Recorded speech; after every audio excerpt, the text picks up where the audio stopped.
नमस्कार, आदाब, सत श्री अकाल दोस्तों। मुझे आशा है आप लोग अपने घरों पर सुरक्षित हैं और अपना ध्यान रख पा रहे हैं। आइए वीडियो शुरू करते हैं। दोस्तों, चाहे नौकरी सरकारी हो या प्राइवेट, एक शिक्षक के तौर पर आपको उन कुछ चरणों में सफल होना ही पड़ता है जिसके माध्यम से आप एक सफल शिक्षक कहलाते हैं। खास तौर पर जब हमें उच्चतम कक्षाओं में यह ज्ञान नहीं दिया जा रहा होता है। जब हम अध्यापक के तौर पर बीएड में एडमिशन लेते हैं तो अवश्य ही हमें वह ज्ञान नहीं दिया जा रहा होता जो अवश्य ही हमें विद्यालयी जीवन में प्रयोग करना है। इसीलिए हमें फ्रेशर की संज्ञा दे दी जाती है कि हमारा जो अनुभव है, विद्यालयी अनुभव, शिक्षक जिम्मेदारियों का अनुभव, वह कम है। लेकिन अवश्य ही जैसे जैसे यह अनुभव बढ़ता है वैसे वैसे हमारे अंदर जिम्मेदारियों का भाव विकसित होता चला जाता है। अब मेरे ऐसे बहुत से मित्र होंगे जो कहीं ना कहीं नौकरी की तलाश में होंगे और कई बार ऐसी स्थिति आती है कि तत्काल स्कूल के मैनेजमेंट ने कहा आइए आपका डेमो लेते हैं। अब ऐसी स्थिति में अध्यापक कई बार घबरा जाता है, सकपका जाता है। उसे लगता है कि मैं तो इसके लिए तैयार होकर के ही नहीं आया था। लेकिन यकीन मानिए, कई बार ऐसी स्थिति आती है कि आपको फ़ोन आएगा, आइए आपका इंटरव्यू है। आप लोग अच्छे से इंटरव्यू के लिए तैयार होकर गए, लेकिन देखा तो वहाँ पर पहले डेमो आप लोगों का लिया जा रहा है। तो ये डेमो की जो स्थिति है, इस डेमो की चुनौती से कैसे हम पार पाएं, आज हम उसी के बारे में चर्चा करने वाले हैं। तो मुख्य रूप से डेमो एक ऐसा चरण है जिसमें अध्यापक की प्रभावशीलता का ज्ञान विद्यालय मैनेजमेंट को होता है कि अध्यापक कितना प्रभावशाली है। हमें एक कक्षा दे दी जाती है जिसमें कुछ विश्लेषणकर्ता पीछे बैठ जाते हैं जो हमारे ज्ञान का, हमारे हाव भाव का, हमारे आत्मविश्वास का परीक्षण कर रहे होते हैं। तो इसके लिए आवश्यक क्या है कि जब हम एक डेमो क्लास लेने जा रहे हों तो हमें किस प्रकार अपने आप को तैयार करना चाहिए, किन बातों का ध्यान रखना चाहिए और वह कौन से आयाम हैं जिन पर खरे उतरकर हम किसी भी डेमो क्लास में धमाल मचा सकते हैं। तो इस ही बिंदु के केंद्र में आज ये हमारा वीडियो है। आइए मैं आप लोगों को एक एक करके समझाने की कोशिश करता हूँ कि आप लोगों को डेमो क्लास देते वक्त किन बातों का विशेष रूप से ध्यान रखना है जिससे कि आप एक प्रभावशाली और एक उत्तम श्रेणी की डेमो क्लास ले पाएँ। तो सबसे पहले आवश्यक होता है कि हम अपनी डेमो क्लास जिस शीर्षक पर ले रहे हों उसके हम ऊपर हमारी अच्छी पकड़ होनी चाहिए। अब यह शीर्षक अलग अलग विषय के अनुसार अलग अलग हो सकता है। जैसे मैं एक हिंदी अध्यापक हूँ तो विशेष तौर पर हिंदी अध्यापकों से व्याकरण के प्रकरण पढ़ाने के लिए पूछे जाते हैं कि आप समास पढ़ाइए या आप वाक्य पढ़ाइए या आप संज्ञा पढ़ा दीजिए। तो विशेष तौर पर कई बार यह पाठ विद्यालयों द्वारा पहले ही आपको बता दिए जाते हैं कि आप यह पाठ तैयार करके आइएगा, या ठीक इसके विपरीत तत्काल कई बार हमें पाठ दिए जाते हैं, हमें बताया भी नहीं जाता आज डेमो है और डेमो के लिए कहते हैं आइए आप डेमो दीजिए। अब ऐसी स्थिति में हमारी टांगें लड़खड़ाना, अपने ऊपर एक प्रश्न चिन्ह लग पाना या मनोवैज्ञानिक तौर पर अपने आप को स्थिर ना समझना, ऐसे कई समस्याएं हमारे सामने आ जाती हैं।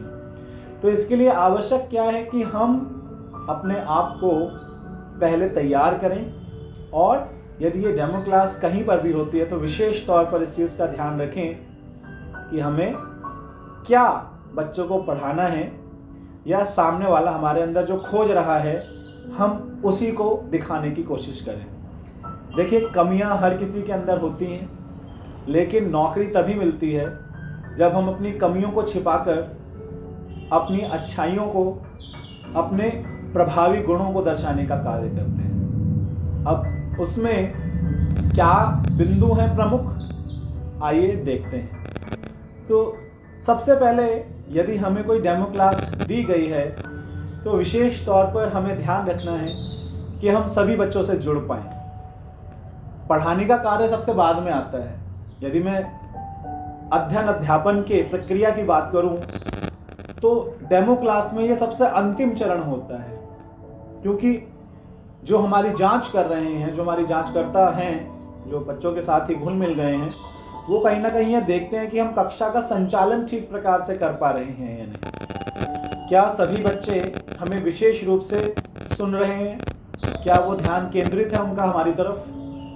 क्या वह हमारी बातों को ध्यानपूर्वक सुन रहे हैं या नहीं?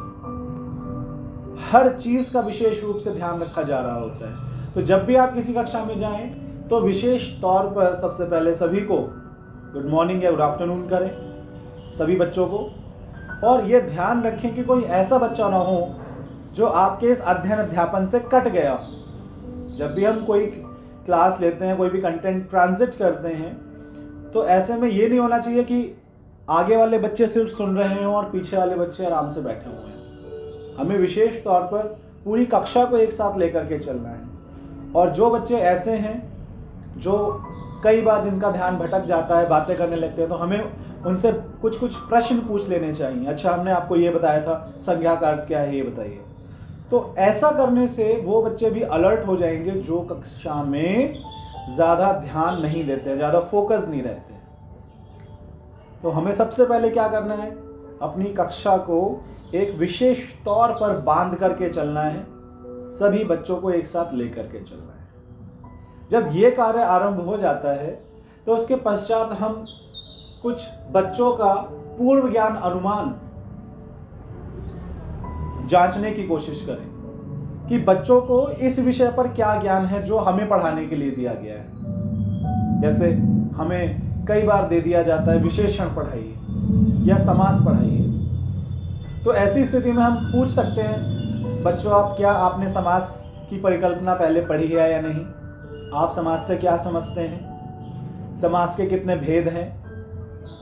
ठीक इस प्रकार के छोटे छोटे प्रश्न जिसके छात्र एक या दो शब्दों में उत्तर दे सकें या एक वाक्य में उत्तर दे पाएं। इससे हमें पता चलता है कि छात्रों का स्तर क्या है, छात्रों को जो पूर्व ज्ञान है वो कितना है, उसकी जांच करना विशेष रूप से आवश्यक है। यदि ठीक इसके आगे बढ़ें तो हम अब बात करेंगे कि इसकी प्रेजेंटेशन की, कि हम आगे बढ़ें तो सीधा साधा अपना बोर्ड प्रेजेंटेशन के ऊपर आए, जो कि हमारा पक्ष है। तो बोर्ड प्रेजेंटेशन में सबसे पहले आप दिनांक लिखिए, जो मैंने लिखी हुई है, दिन, और फिर हमारा विषय है हिंदी, और उसके बाद जो आप पढ़ाना चाहते हैं वो आप जैसे जैसे आप लिख रहे हैं वैसे वैसे आपको बोलते भी जाना है। व्याकरण, पाठ, समास, क्योंकि जैसे जैसे आप लिखते हैं वैसे वैसे आपको बोलना भी चाहिए। कई बार यह होता है कि कुछ बच्चे ऐसे हैं जो आपके जैसे ही आप पीछे मुड़ोगे वो बात करना शुरू कर देंगे, लेकिन जैसे जैसे आप साथ साथ बोलोगे तो उनका अटेंशन स्पैम आपके साथ बना रहेगा, उनका ध्यान केंद्रण आपके साथ बना रहेगा। तो इस चीज का भी हमें विशेष रूप से ध्यान रखना है। अब डेमो क्लास जो है वो आपके कंटेंट नॉलेज के साथ साथ क्लास कंट्रोल को भी देखने के लिए क्या की जाती है, कंडक्ट की जाती है कि हम कितने बेहतर तरीके से अपनी कक्षा को समायोजित कर पा रहे हैं। तो इसके लिए आवश्यक ये है कि हम एक एक बात जो बच्चों को बता रहे हैं वो बच्चों को समझ में आनी चाहिए। तो जैसा कि मैंने लिखा समास, इसको आप थोड़ा सा और आगे बता दीजिए। समास जो है दो शब्दों से मिलकर बना है, सम और आस। इसके पश्चात आप परिभाषा लिख सकते हैं, अर्थात दो शब्दों के संक्षिप्तीकरण की प्रक्रिया को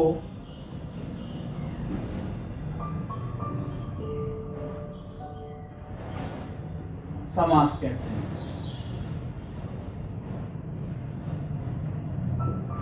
थोड़ा मैं जल्दी लिखने की कोशिश कर रहा हूं। अब जब आप परिभाषा लिख रहे हैं तो साथ साथ आप बता भी सकते हैं कि समास का पाठ कहां से आरंभ हुआ।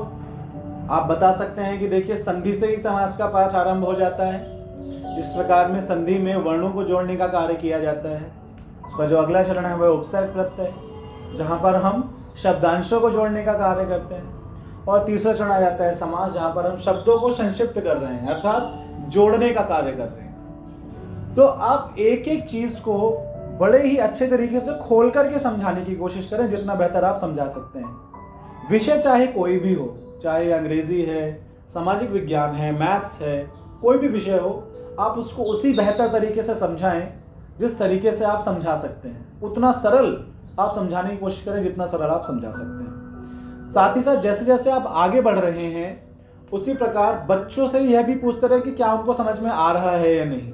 तो आपको क्या समझ में आया, कि आपको समझ में आ रहा है?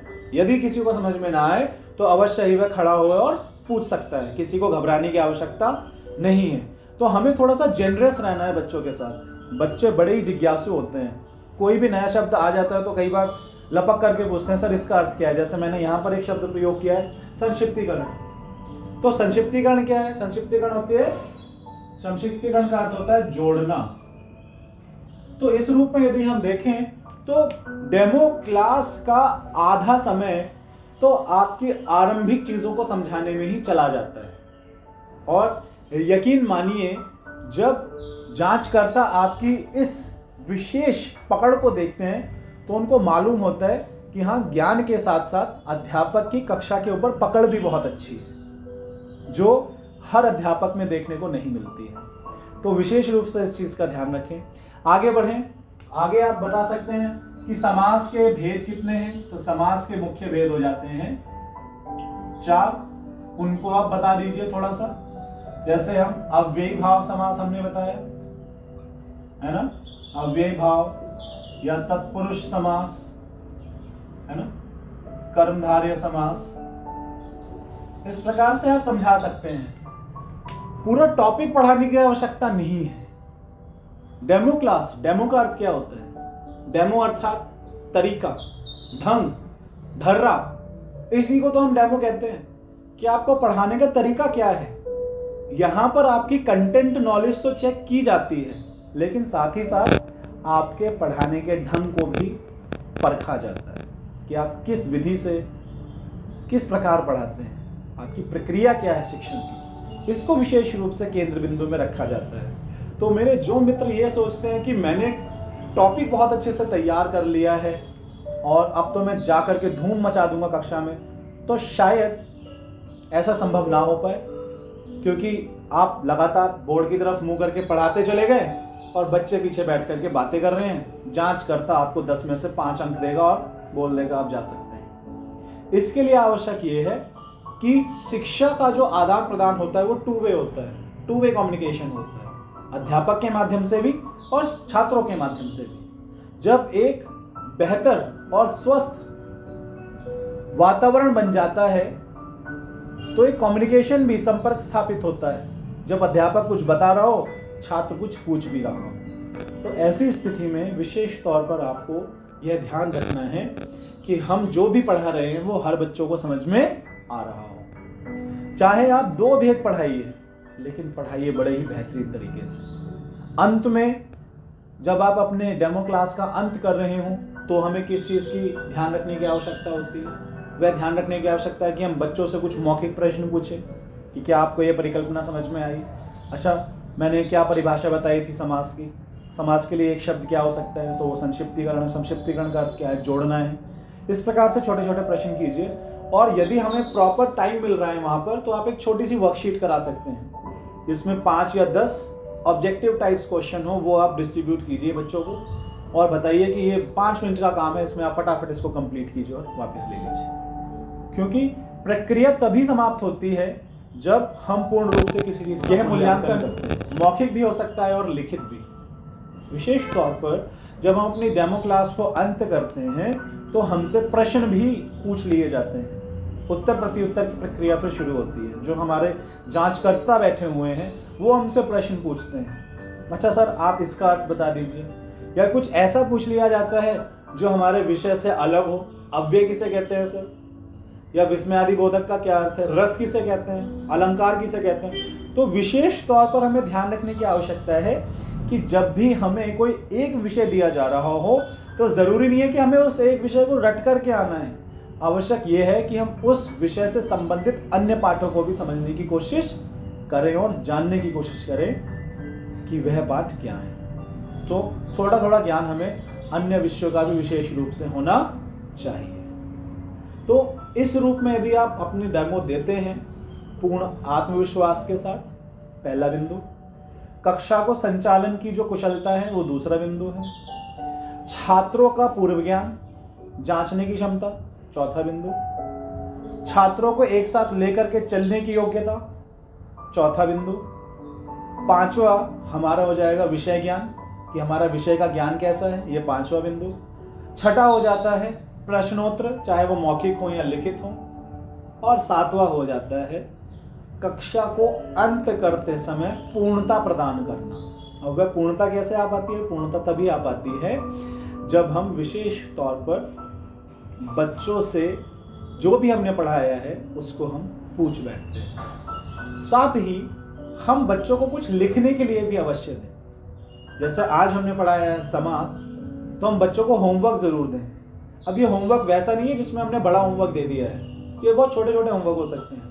बच्चों आपको खोज करके लाना है कि तत्पुरुष समास के एग्जाम्पल किस प्रकार के होते हैं, कोई 4 एग्जाम्पल लिख करके लाएं। ठीक इसी प्रकार से अव्ययी भाव समास के एग्जाम्पल किस तरीके के होते हैं, कोई 4 प्रकार के एग्जाम्पल लिख करके लाएं। तो बच्चों को पता चलेगा कि हाँ, यदि हमें कुछ पढ़ाया गया है तो उससे संबंधित कार्य भी हमें करना है। तो यह एक कार्य भी आप लोग इसमें जोड़ सकते हैं। तो ये इन 4 या 5 आयामों का जब हम ध्यान रखते हैं किसी डेमो क्लास में, तो हमारी डेमो क्लास बड़ी ही प्रभावशाली बन जाती है, मेरा यकीन मानिए। और जांच करता कि मन में जितने भी प्रश्न चिन्ह होते हैं कि अध्यापक कैसा है, इसका विषय ज्ञान कैसा है, इसकी क्लास प्रेजेंटेशन कैसी है, या इसका आत्मविश्वास कैसा है, वह सारी चीज़, सारे प्रश्न एकदम से उनके ऊपर पूर्ण विराम लग जाता है और आप अगले चरण की ओर बढ़ जाते हैं। मुझे आशा है दोस्तों आपको ये वीडियो अवश्य ही पसंद आई होगी।